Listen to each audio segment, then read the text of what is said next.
Good morning, everyone. Thank you for your patience as we worked out the kinks there. I think we're good to go, so we'll go ahead and bring this meeting to order. As for roll call, Britton Collins, Present. Judge John Rambo, Present. Marilyn Morgan, Ken Mansfeld, Present. Brandon Pettis, Present. Corey and Neal, Present. and Stephanie Branham. Present. All right, thank you. We have quorum. All right. We're used to doing the roll call vote, but since we're all here in person, we won't have to do that. We'll commence with the voice vote. Okay. The looks like we're ready for the notice of meeting. Notice of the September 24th, 2021 meeting of the Court Reporters Board, including date, time, and location, has been noticed on the website since September 28th, 2020. Additionally, this month's agenda has been posted on the website since September 17th, 2021. All right, for the agenda, do we have any edits or comments in regards to that before we take a motion to accept or revise? Hearing none, then we'll entertain a motion to approve the agenda as written. Do we have such a motion? I'll make a motion to approve the agenda as written. Second that motion. Feld? All right. All in favor, please say aye. Aye. All right, thank you. On to the March minutes. I'll let you get a moment to take a look at that. Are there any edits or comments in regards to the March minutes?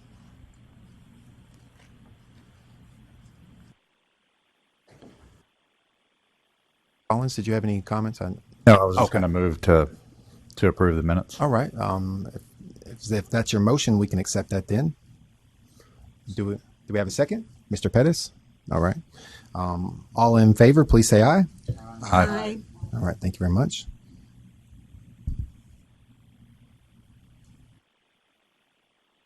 All right. On to the director's report. The budget report will just simply be informational purposes only. No actionable items there for us to discuss. We reviewed the reserve budget and the fiscal year budget year end through January at the last meeting. As a result, we'll focus primarily on the last 6 months of record. That'll include February through the new fiscal year at July.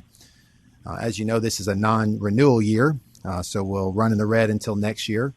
That's not atypical for us. There's nothing terrible unusual about that. Several boards that do that. The only item that jumped out at me was the technology expense in June, and that increase is due to several system enhancements dispersed across all the programs. So Core received sort of a facelift and upgrade, and that would be your share of that. So that's the only thing that jumped out at me. Unless there's any comments, I'll now pause to give you an opportunity to sort of digest a little bit. That's where we're tracking right now.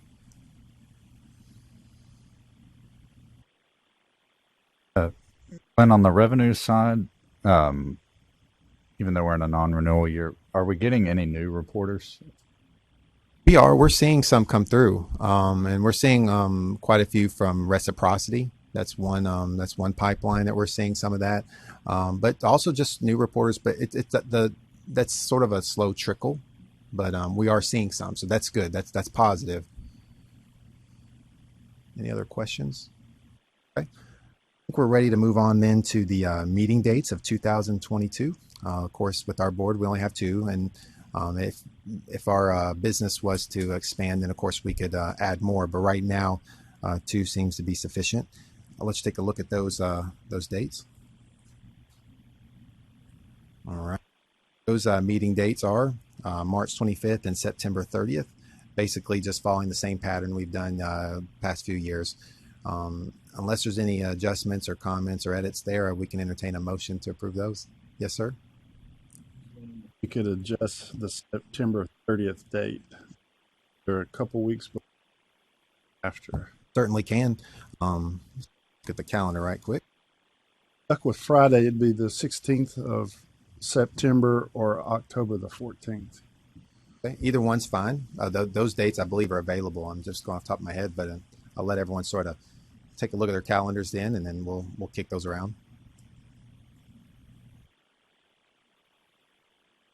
I'm fine with whatever. So whatever Do you have a can preference, accommodate the Judge? judge is fine with me. October date. Okay. We can do the October. Would that square with everyone else?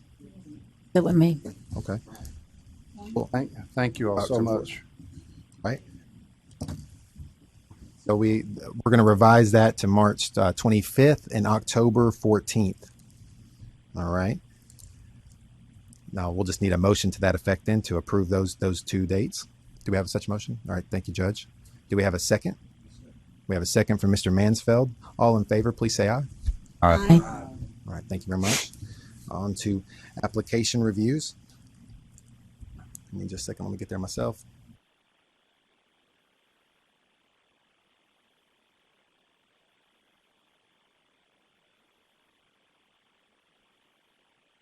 First item we'll take up is document number 5, the Reciprocity in Michigan's CER designation. We discussed that at the last meeting. The board requested additional information on the Michigan Court Electronic Recorder designation. And of course, the standard in view here is TCA 2916, which grants the board to enter into reciprocal agreements with other states to allow for licensing of their court reporters if that state's requirement has substantially the same or more stringent requirements. So at this point, we're just looking at their requirements vis-a-vis ours. And the like designation for path into our licensure would be the AERT. And as you know, with that one, it's a CER designation as well. Is there any comments or questions about that before, or any additional sort of follow-up concerns in regards to that? I noticed there was highlighted the training that they're offering now for Zoom and whatnot. And the last year, of course, we've had a lot of Zoom trials and hearings, at least I have. And it's very difficult. And I don't know how court reporters manage to do Zoom trials. I mean, I know the judges did everything we can to accommodate it, but between broken connections and whatnot and trying to handle exhibits, court reporters had a rough year from my estimation. But I think that the concern that we had with accepting reciprocity on this specific license before was that it wasn't clear that there was a transcription requirement or a transcription exam as part of the Michigan certification process. So, and that was my concern, that it wasn't actually the same standard as ours, or substantially the same.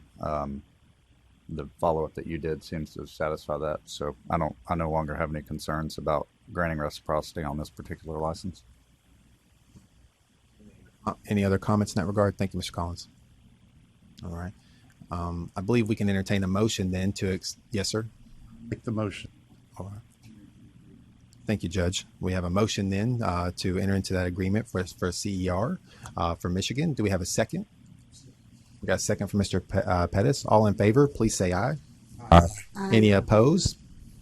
All right. Thank you. That one will pass. I think there was one other item, just sort of administrative, that I wanted to throw before the board. Not necessarily anything we have to discuss necessarily today. There's nothing of urgency, but wanted to bring that forward for your consideration. As we continue to have reciprocity come through, they're not on the regular. We've had just a few here and there. I don't have anyone on deck right now, so again, there's no urgency there. But we of course have 2 meetings a year, and we don't really want to schedule another meeting just for reciprocity considerations to bring folks in. That doesn't seem prudent. Like other boards, A&E, Land Surveyor is what I have in mind. We could designate 3-4 signatures from board members to review those designations.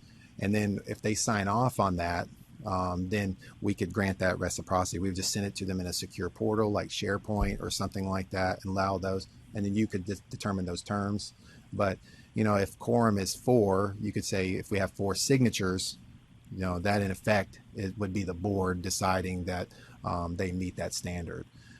If that's something just for the board to be thinking about, I'd be interested in your comments. And you've done that with other boards? Yes, sir. We've done that with architects and engineers and land surveyors. They're doing that now with their applications. My concern with with doing that is that we take the public out of the process when we do that. You know, at least that, even though we don't have a ton of public input at our meetings, there's at least the opportunity for that to happen. So personally, I would not be in favor of granting that authority, just because I like the idea that at least if they're members of the public or other court reporters who, you know, want to make a comment on whether we should or should not grant reciprocity under a particular circumstance, that they're given that opportunity rather than it happening kind of behind the scenes and then finding out about it later. So, so I would not be in favor of it, but I'm only one of the board. Those would, of course, you know, those would be printed out on a list of those that were accepted, and then based on that criteria during the board meetings. But you're right, there wouldn't be the opportunity for the public to necessarily interact. But we would a list on part of the director's report, probably with those folks that were granted, and then based on that criteria for how they were granted. So just be informational purposes, but it would be on the record in that regard as well. But there's no reason we have to make that decision today. Just something for you, for each of you to think about, and then you know, we'll bring it up probably in March and see if you've had any additional thoughts or concerns that have been either swayed or that were raised in that period, and then we'll go from there. All right, thank you.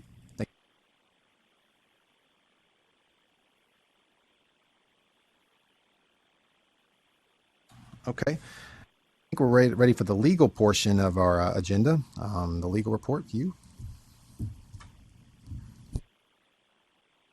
Good morning. So we have 3 cases on today's legal report.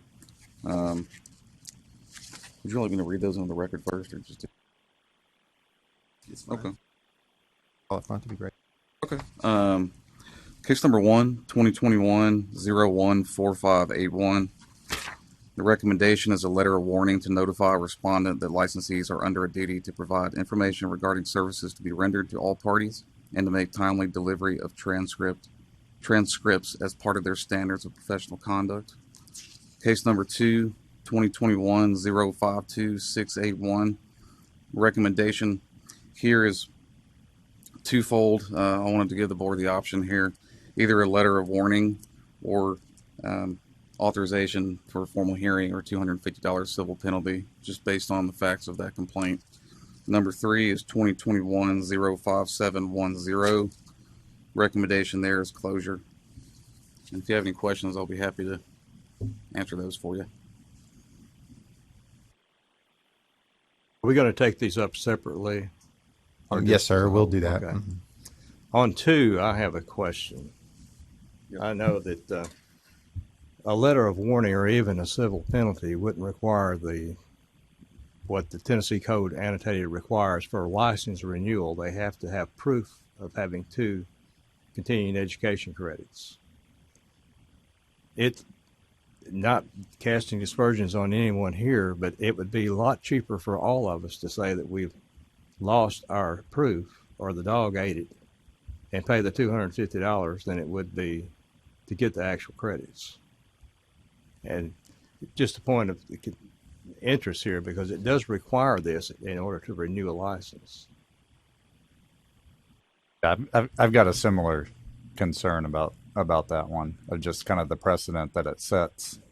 You know, it's on the court reporter to get the continuing education credits. It's on the court reporter to properly document that. It's not the board or Glenn and his team's responsibility to do that. And so a mere letter of warning, I don't think sends the right message to court reporters about what their obligations are in this regard. Along the same lines, has this particular individual had an issue with reporting before? Do we know that? I'm not aware of a prior issue with that. We don't have any disciplinary action on it, if that's what you're asking. One thing I will say to the point, and you make some really great points as far as the requirement, because that was my initial thought as well. They still have the requirement. I mean, yes, they have disciplinary action on their record, and that's can be problematic, as you know, but some folks for where that wouldn't be an issue, they could just, like you said, pay their $250 and they're out, right? And so, but the statute still requires it. We haven't satisfied that requirement. What we've done with the auctioneers for the similar situations, because they also do an audit, and where we find situations like this, is they still get the fine, but then they also have to complete that CE. They give them a certain period to get that done, 30, 60 days, whatever the board. That's not complete, then we continue the disciplinary action process. It's not over, and so I would recommend that. And from what I can tell, it seems like the board is leaning in that direction as well, that we continue that forward. That was my question. Has respondent taken 2 more classes to get the credits already? That's the issue. This is why I wanted to bring it to the board. There's 2 reasons that makes it slightly different from the statutory requirements.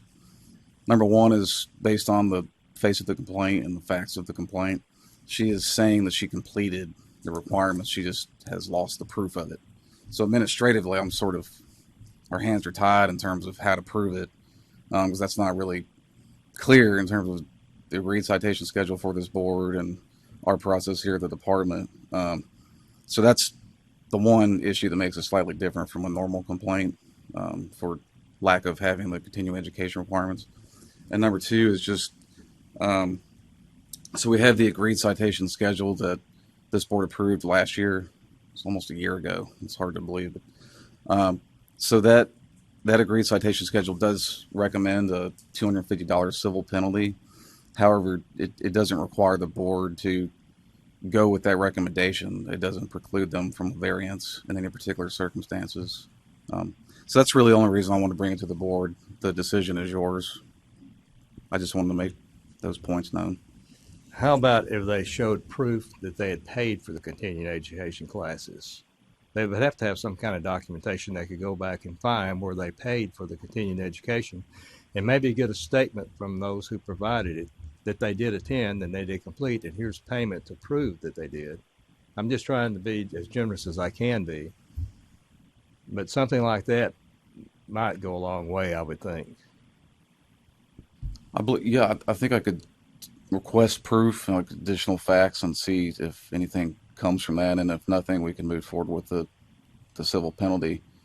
I don't think I would have to represent that to the board unless you wanted me. If you wanted to authorize, I could just slightly modify the recommendation here. That's sort of contingency. So, $250 civil penalty, unless respondent provides proof of payment of continuing education. Something along those lines. I've done that for other boards. Sorry about that. That's just okay. As long as we're showing that they have proven that they have the continuing education, because that is a requirement for license renewal, and that has to be done. And for most of us, it costs much more than $250 to get the continuing education credits. Yeah. Well, she has a current license now, so her license has been renewed at this point. So I can go back. This is sort of retroactive, but I could kind of look into it and see if proof of payment, and if I can't find anything there, then I can go with the board's recommendation to issue the civil penalty. And I don't believe I would have to recommend that to the board. Not with the agreed citation schedule. We could just, of course, it's to the will of the board. If you wanted to say yes, we'll take that one back and represent. That's fine. We can do that. But since it sounds like we already have our marching orders, so we could incorporate that into the recommendation, and then and then represent if necessary. And if she doesn't have that, then we'll move on with the 250. And of course, she'll still have to get that CE done in the next 30 to 60 or. I think I'll see if the board see that route. Is that what the board wanted to do? Well, there's also the potential issue of someone getting a license who didn't meet the requirements to get a license. Yeah, the only difficulty with that is if it's a property right, we can authorize if there's sort of a sliding scale with that. Once it's issued, you have to go to a formal hearing, which is what we're authorizing. Should she not, give us the requirements that are dictated, but then we would have to we'd have to revisit that and either revoke that or suspend it based on the will of the board at that formal hearing. So, but we wouldn't be able to sort of, once that's been granted, we have to grant them due process of that formal hearing at that point.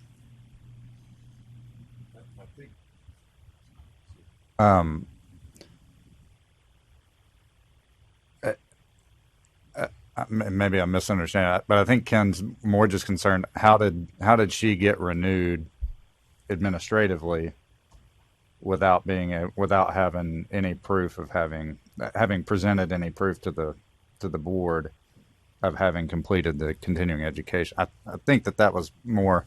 That's your. No, that's not. Sorry. My point. Well, that's how I heard. But No, it's a concern. Sure. How does this happen? Basically. Yeah, it's just like filing your taxes. They don't, until you're audited, you attest to a certain criteria, and then if audited, and we do a randomized audit, then if you're selected, and apparently this person was, and then could not at that point present that, then that's when, we end up in the scenario we're in now. My concern is the precedent would be set by someone who claims that they've met the requirements, but didn't actually meet the requirements, and yet they have a license. They would have a fraudulent license in effect. But and that's really what the formal hearing's for, because if we didn't pack it all at that formal hearing, and that's what we're authorizing as a part of that. Just like if you got audited by the IRS, you'd have to go to court, and then there could be penalties that would come as a result of that. But the property right of the license itself remains intact unless there was a summary suspension, and then it'd have to rise to that criteria, which means you suspend that license until you get to the formal. We had such one in athletic commission. There was wholesale fraud to the point that you have to make the case, though, that there's a public interest, at that point. And I don't know that CE would probably get there, but in this case we could. And then as a result of that, and they have their opportunity to sort of push back on that as well. And in this case, we were able to get the summary suspension until we got to the formal. But for the CE issue, we'll have to. I don't know that it's going to rise to summary suspension level. So at that point, we'll just have to authorize the formal and then put those steps for remediation. There's no requirement to proactively send in the certificates. It's just you have to present them when you're audited. Correct. So this would have never been discovered but for the audit. Correct. Yes, sir. I think they should be fined $250 unless they show evidence that they paid and they just can't get their certificate for whatever reason. Then I'd be a little bit more lenient. But otherwise, if we just smack them on the hand, the word goes out. You don't have to do it unless you get caught, and then you get a second shot at it. But they still should have to show the proof Yes. of the continuing education in order to renew the next cycle, at least. Agreed. And I think that seems to be the consensus of the board, and it is consistent with statute. So that'll be the requirement. So she'll still have to present the CE. If she cannot give us a receipt, then she's going to have to present new CE. And that CE, pay that $250.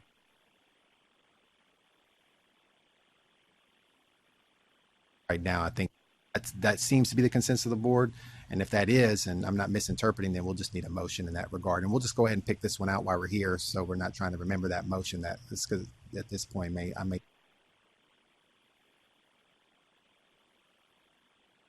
motion then to she needs to. Going to make the recommendation? Yeah. Okay. Okay. Number 2, case number 2021-052681. The recommendation has been amended to $250 civil penalty unless proof of payment of or proof of completion of full continuing education requirements is issued to the department. And then if not, then we authorize the formal hearing. Which would, I move that we adopt that recommendation. Thank you, Judge. Do we have it? I second it. All in favor, please say aye. Aye. Aye. All right. Any opposed? Okay. Yes, sir. Real quick.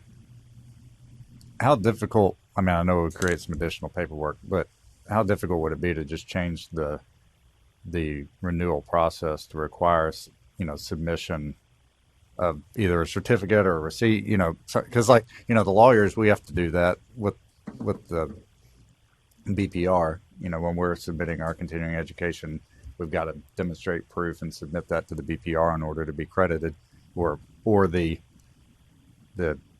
company or firm, whoever's putting on the presentation will submit, a certification on your behalf to the board, but that's happening affirmatively, along the way.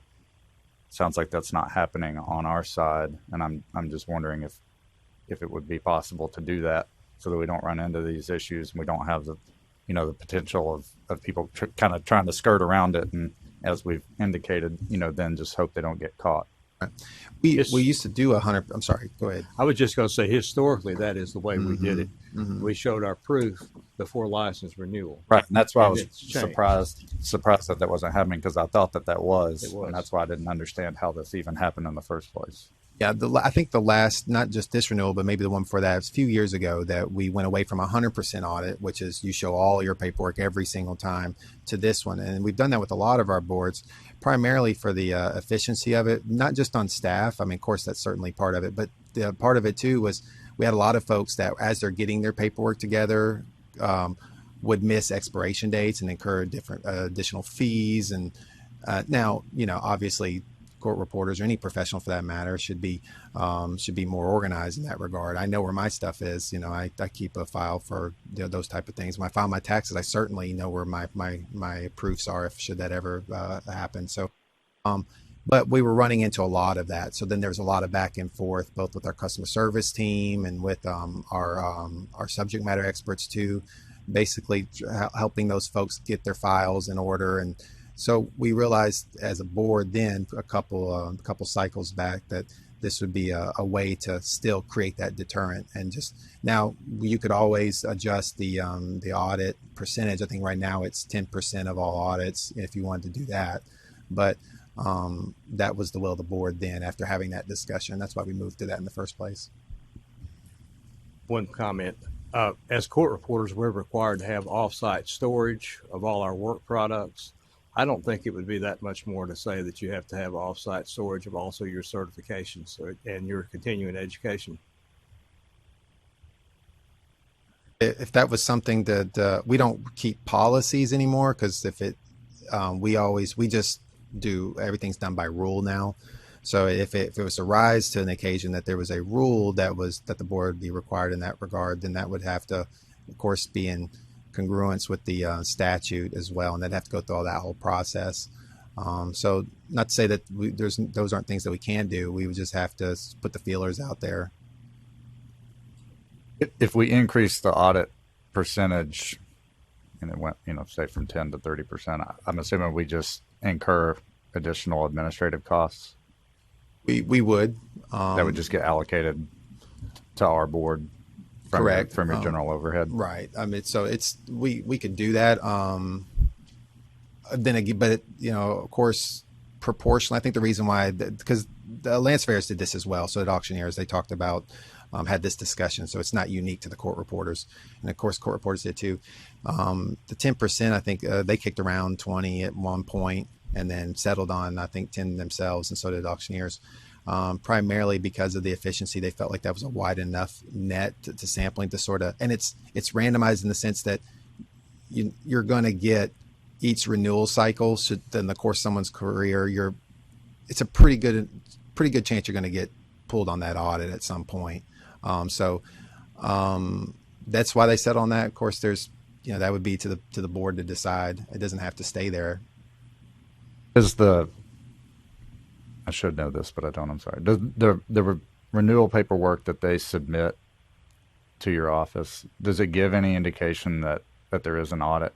Hey, we don't require you to submit this stuff with your paperwork, but you are subject to audit, so that it's only a deterrent if you're aware that it's right there. And so if it's a silent audit, right, it's only going to be the people who are watching this meeting and the people that this reporter, who got potentially dinged here, cries foul to, are going to be the only people who know that we're actually doing this. I think that's a good point. I don't believe it does. I think it's just an attestation at the very end, that I've completed the CE. But I don't think there's any mention of audit. But we certainly can include that on the application.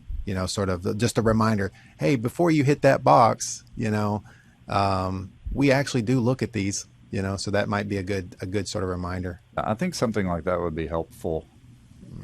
I hope that this isn't a big issue, but I think we should do what we can to discourage it. If we're going to continue on, with kind of the low threshold, and I don't know that we need to say 10% of people are audited, have that on the form or whatever, but I think at least giving some notice that's a possibility would be a good deterrent. Should be in the same sense or nearby that preserve the records. Right. They're subject to audit. Your certificates or whatever. There is a requirement, and I don't know if it's listed on our website or the rules, but I think that's 2 cycles is what it's listed. But we could, of course, make that front and center as a part of that application as well. So it's part of the audit, and then plus keeping your records up to 2 cycles, putting that together. That wouldn't be a problem. I'll make that notation then.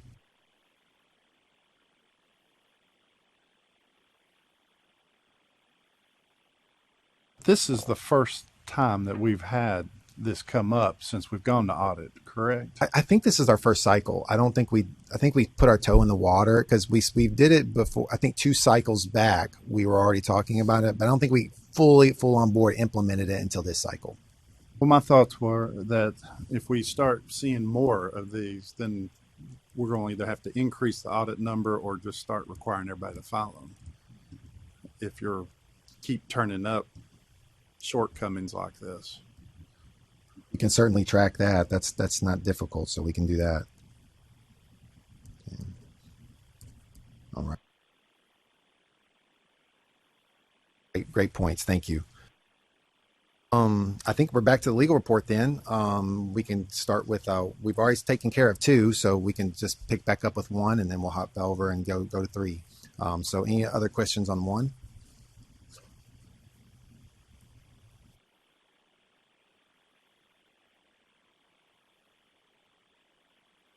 Is a letter of warning included as a public record as part of the file for that licensee?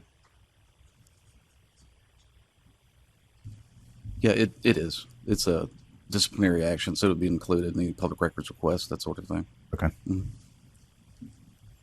Just as a quick reminder, letter of instruction is not, letter of warning is. So there's times where the board just wants to talk to the people and say, hey, look, I see you messed up there, but it wasn't deliberate.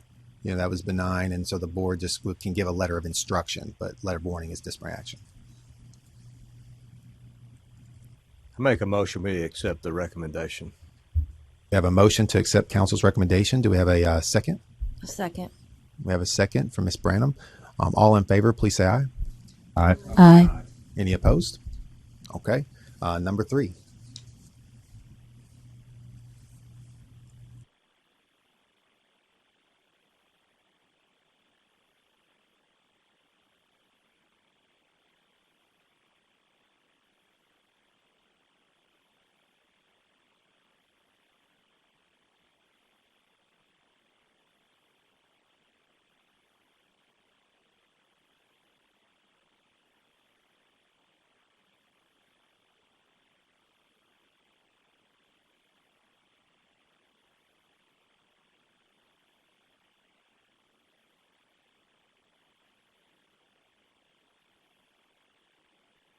Questions or comments in regards to number 3?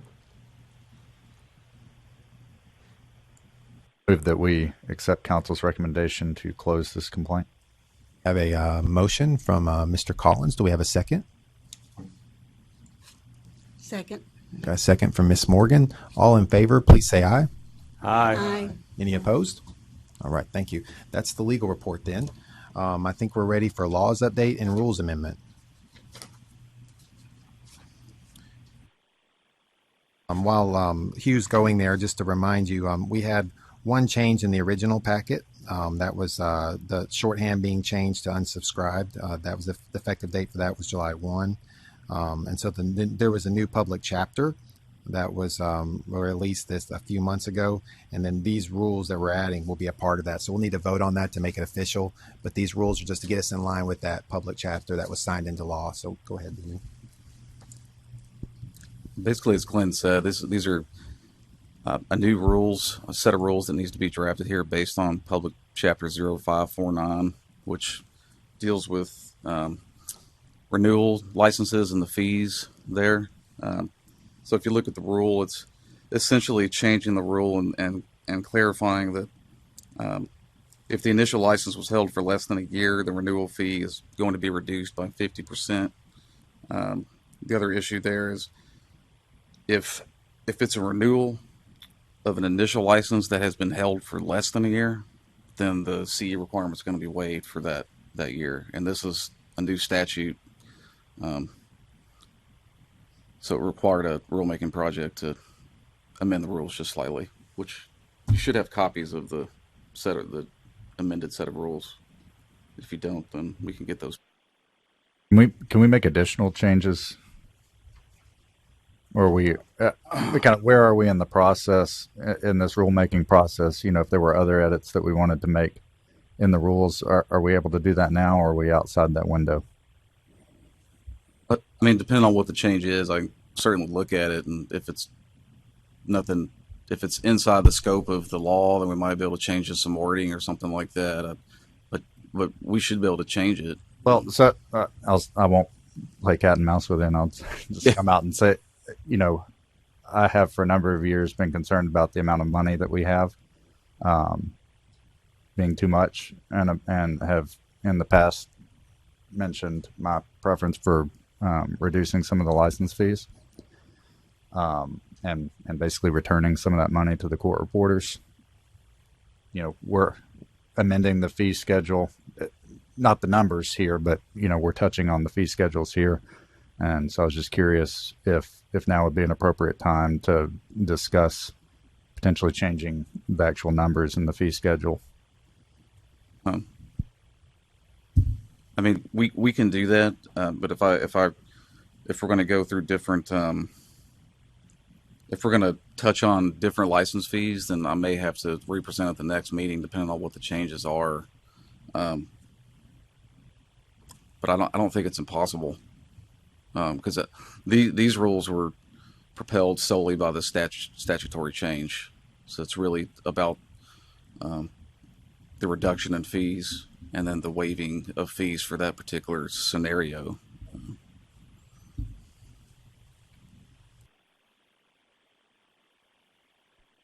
I also would like to see the license fee reduced. I think it would be a benefit. I mean, we're sitting on like $180,000 in cash, and every 2 years we have a renewal cycle where we have an influx of 80, and even in the non-renewal years we're getting 10 to 15 ish on new licenses and late fees and that sort of thing. So I mean, on a yearly cycle, it looks like we're taking in, $40,000 to $45,000 a year, and it looks like our yearly expenditures run on average in the low 20s. So we're sitting on a bunch of cash, and over time we're continuing to accrue more, and so I just don't see the need to continue to do that. We seem to have plenty of money, even if we have an off year or a big project. That's what we've got $180,000 in the bank for. And so, how can we reduce the burden on the court reporters? And it seems like reducing at least the renewal fee by some amount would be a good place to start, in my opinion. I think $100 would be a reasonable figure for a renewal fee. Yeah, that's kind of what I was thinking similarly. But we don't deal with these numbers day to day. So Glenn, I'd be curious your feedback on if we reduce the renewal fee. And I understand we may, this may be a multi-meeting process, but I've been trying to do this for years, and before I roll off this board, I'd like to get it done if I can. The effect of reducing the renewal fee from 200 to 100. Do you think that would work within our current budgetary constraints? The only that was having a sidebar with the counselor only because I was more concerned with that we run afoul of a law. That's the only thing. So we'd have to do our sort of legal analysis of that to make sure that, because if it's state, I don't think it is, but not having memorized the code. I need to go look. We need to look at that and probably represent at the next one, and then also gives me a chance to sort of, to your point, Mr. Collins, is just to do a study on that and to move those pieces around a little bit and see if we can give you a range for consideration based on that data. So I think, to your point, I think it will probably be at least one more meeting for represent. I would say shortly after that, we'll probably need to wrap it up at that meeting, only because the next meeting will be September, and we'll need to have our rulemaking hearing then, which puts all of this, as you can see, further down the road. So I think we can do that. I think we have our marching orders then. We'll represent in March. Then that'll give us a chance to do the staffing sort of study as well, or projection study rather, and see if we can give you a range for consideration. I don't want to hold up. I think the statutory effect is, if we hold these rules up based on a statutory change, I think it might be doing a disservice. I think it might be best to move forward with statutory change rulemaking and then keep this as a separate rulemaking project. And that way, because I can't answer a lot of these administrative questions, Sure. And I don't know exactly what the precedent is there and how the numbers add up and all of that. But that would be my recommendation. Yeah, I don't want to unnecessarily hold this up with a separate issue. So I don't have any problem, with us moving forward with these changes brought on by the statutory change. But I do earnestly want us to look at the fees. So if you guys can work on that between now and the next meeting, so that we can have a robust discussion about that next time, I think would be good. Since next year is a year.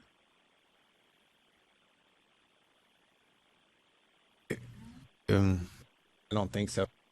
If you were to do that, it takes like 9 to 10 months, something like that, Hugh, to get through the process, all the checks.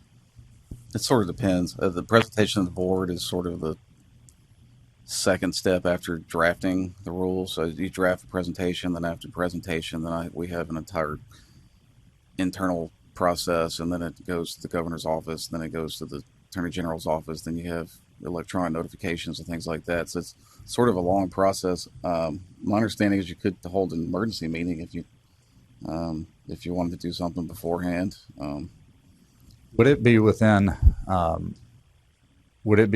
power to refund any portion of the renewal fees? So, we don't get it done in time for the renewal next year. We get it into effect, at next September's meeting. Would we have the ability, if we wanted to kind of retroactively refund that difference back to the people who had renewed in that we don't have a period? That's a great thought. That we always want to be thinking outside the box. We don't have a precedent for that with the other boards, primarily because we have a mechanism for individuals, but not for like wholesale. It has to go through a process approved by fiscal, and we're bringing in other elements, other stakeholders, and so as a result, we got to adhere to their processes as well, and so it becomes very tacky. I mean tacky not in the pejorative sense, but very sticky in the sense that you're having to, there's a lot of other considerations that make that difficult and make that improbable, and that's why they haven't exercised that or real seriously considered that across the board, and that's why we try to do that preemptively. Just wanted to add this, that Tennessee Code Annotated says the fees for licensure pursuant to this part shall be established by the board. So I don't see that we would have an issue changing the fee structure. Okay, so it sounds like we're on two tracks then. We do have, so at this meeting, so we can get in line with the public chapter, since that was issued by the General Assembly, we'll need to move forward with some action on the set that's before you now. And then as a separate issue at the next board meeting, we can have that discussion regarding that scope of reduction based on the data collected from now till then. Does that comport with what the board wants to do moving forward? If Okay. it can happen through a special meeting of this board so that the renewal could be reduced for next year, I'm open to calling or us meeting, from my perspective, for a special meeting to make that happen, if we can get it in the timeline and the numbers work. I think an emergency meeting would be possible. Yeah. I don't know exactly. I mean, I think that would be administratively, I don't know. easier than trying to refund everybody if we could just push it on through, even if that requires us to meet again. If we could get the reduction in place before the next renewal, that would be great for all the court reporters.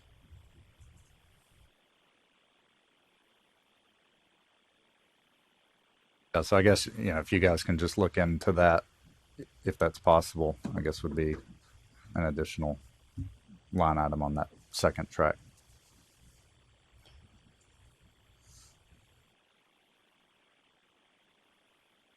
All right. Well, I'll take that up the chain then, and then I'll probably send you out some sort of a notice to sort of let you know where we're at on that.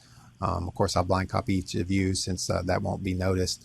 And then when we come back together as a board, we'll have that discussion, per the requirements, and if it looks like that's a possibility there, because we'll have to game this and think. We'll have to sort of 3-4 step it to make sure we don't run into some roadblocks, somewhere to keep that from. Because I don't want to get anyone's hopes up. You can see where that wouldn't fare well if we let everyone think that was coming. And as you're game playing it, and you say, that's $100 cuts it close, but we could get by on 110 or 125. That's still an improvement. And this would only be on renewals, not initial license fees. We could change. I think Glenn's going to look at probably the whole picture. I mean, we're focusing on the license or the renewal fee because that's the one that hits people the hardest and the most often.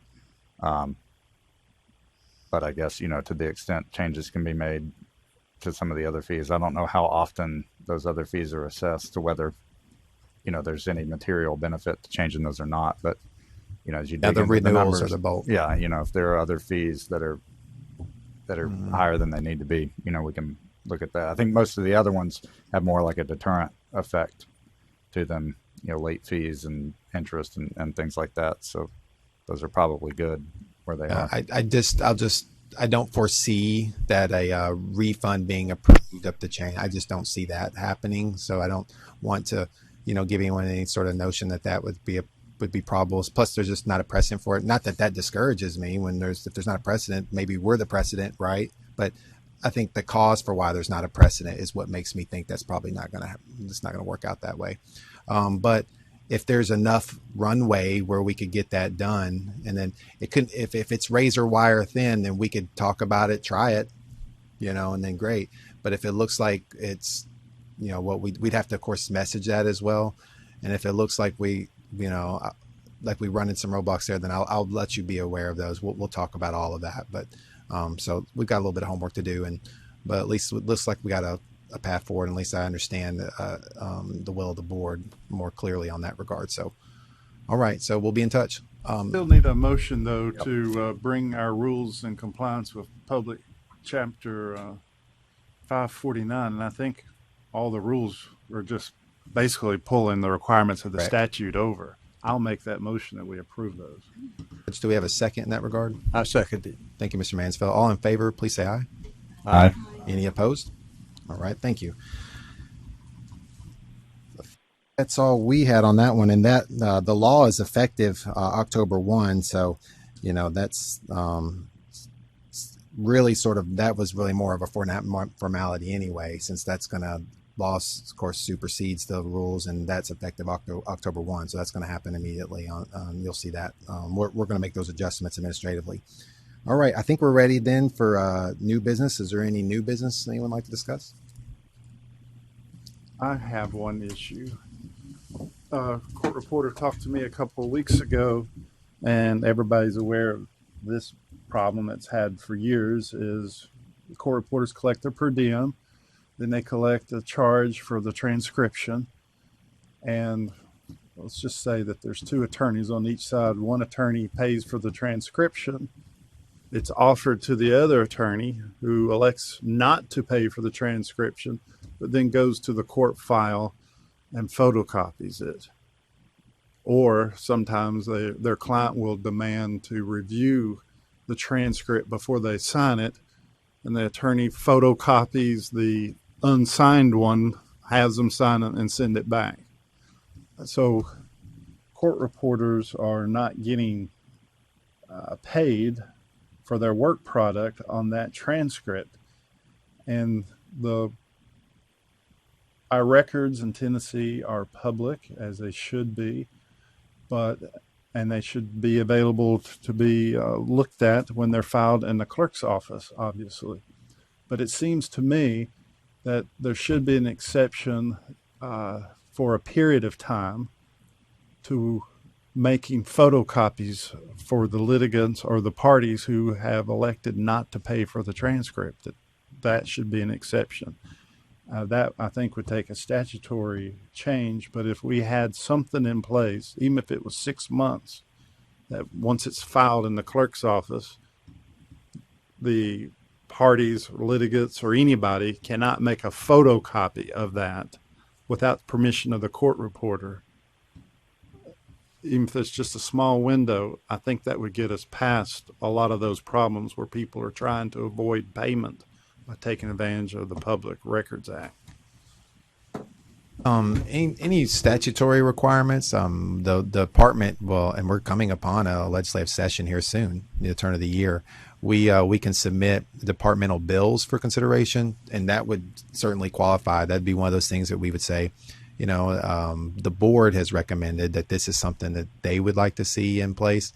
And then, of course, that's up to their consideration. The General Assembly doesn't necessarily have to take our recommendations. We send them up. And so there's a process for that. And we present those every single year, but they don't have to take those up necessarily. So it's not a sure thing, but the avenue, the platform for that would be the departmental bill. So if you wanted to send me maybe some variation or rewrite of that you think would need to be included, then we could put that as a part of our package. I know it's talked about at the clerks' conferences because the clerks get a lot of the complaints from the court reporters calling in and saying, Attorney so-and-so said they're getting a copy out of your court file. They want them to not provide the copy. Well, they can't do that. But it is, they're taking advantage of the system to the detriment of the court reporter. What about the Tennessee Rules of Civil Procedure that says any party is entitled to a copy upon payment of reasonable fees? Maybe that's an angle we should look at. Well, that's true, but under the Public Records Act, once it hits that court file, that the Rule of Civil Procedure would not preclude them from getting it. I don't think. But I think too, it's also a detriment to the public in the sense that you've got one party, because at the end of the day, the attorneys are offsetting those costs to their clients. So you've got one side that is paying, the appropriate fee for that transcript, but then you have another attorney that's skirting around and their client is not having to incur the same type of, responsibility and payment. I think it gives somebody Just want to send that recommendation to me then, and we'll bring that forward for their consideration. Those are all good points. But as it goes to that robust sort of examination, they may come up with considerations I haven't even, or that you and us haven't considered or thought of, that they may run afoul, or other even statute. But it certainly, we would know if that was the case as it works its way through the process, should they choose to move forward with and adopt that. But we can definitely add it to our package in our notes for that consideration. Someone said earlier about it not being a public record till the case is concluded.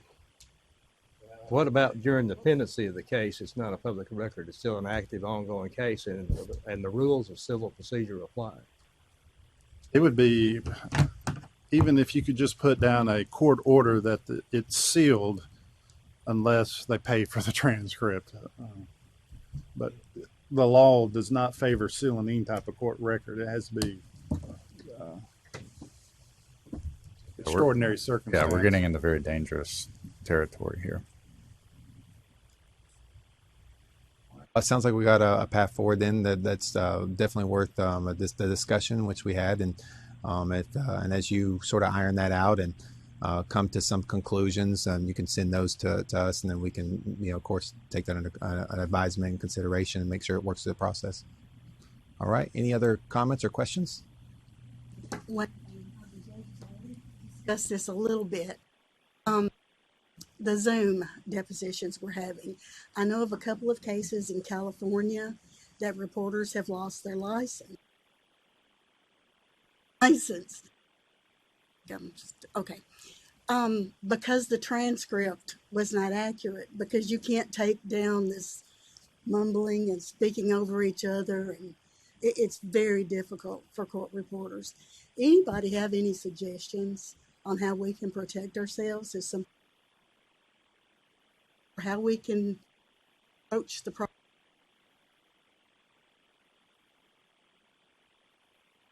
That may very well be outside of our scope for this board. I mean, that's definitely something for the professional associations to probably take up and think about. But. Well, I thought about that, but it's a consumer problem if they have a crappy transcript and it's not usable. That's a consumer problem too. Still, we'd have to be within our scope, which would be the statute and the rules itself as governed, because that ultimately determines where our purview for consumer issues. But not to say that those aren't concerns and it wouldn't necessarily qualify underneath that. I just don't have that citation to say that it would. But if as you think about it, if you think that there's a a statute or a rule that may fall under, then we could pick up that conversation again and then discuss that at the next meeting. But that sounds like we've got, definitely some things floating around that, we'll have to sort of circle back on at that time. But I hate to say that word. We heard that a lot lately. Haven't we? Circle back. There's already a provision in place that if a reporter feels that they're not adequate to take the job, they should excuse themselves. This is kind of an iffy situation on the Zoom hearing because there are parts that a person can hear okay, and then there are parts that are just totally garbled and dropouts.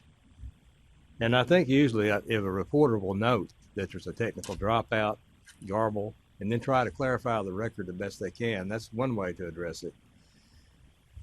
Besides that, I don't know what to say. Sorry, to Ken's point, if you look at the standards of professional conduct that are already in our court reporting rules, the second one should only accept an assignment if their level of competence will result in the preparation of an accurate transcript, and shall refuse an assignment if they believe their abilities are inadequate. So it's not entirely on point, but it gets, I think, the gist of the deal, which is, if a court reporter is not confident that they can accurately prepare a transcript of a proceeding, whether, because of technical difficulties or whatever the case may be, then, it's the court reporter's responsibility to decline the business. And I know, right now that's a tough sell, but, a lot of people are very inconvenienced in this current circumstances. Right. And I think it's something, that people are just going to have to consider going forward as, we're kind of in this new normal where even when things get back to, in-person proceedings and things like that, people are going to be trying to do Zoom and telehearings and things like that more often just because of the savings and so on and so forth. So, it's just something that the court reporters are going to have to be cognizant of and deal with. Reporters are just going to have to be more active and more vocal when the record's compromised is the best solution. And those are challenges we're all facing. Like even with us trying to do Zoom meetings, there's times where, I feel, I hate to sort of interrupt proceedings at times because somebody will be on a beautiful flow, but then they're talking to themselves because this thing isn't read, And so there's times where I have to sort of interrupt and say, hey, please just, get on the mic. And so I think those are some adjustments we're all going to have to make in this new environment that we find ourselves in. Good points all around. So, all right. Any other discussions? All right. I think we're ready to adjourn if we have such a motion. Do we have a motion? Second. We got a motion, got a motion from the judge and a second from, I heard it in this corner. All right, Mr. Mansfield. All right. I think there was actually multiple seconds. Well, then this will be easy. All in favor, please say. Aye. All right, thank you. We are adjourned.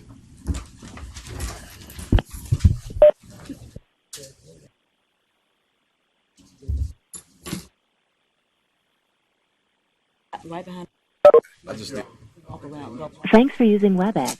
Visit our website at www.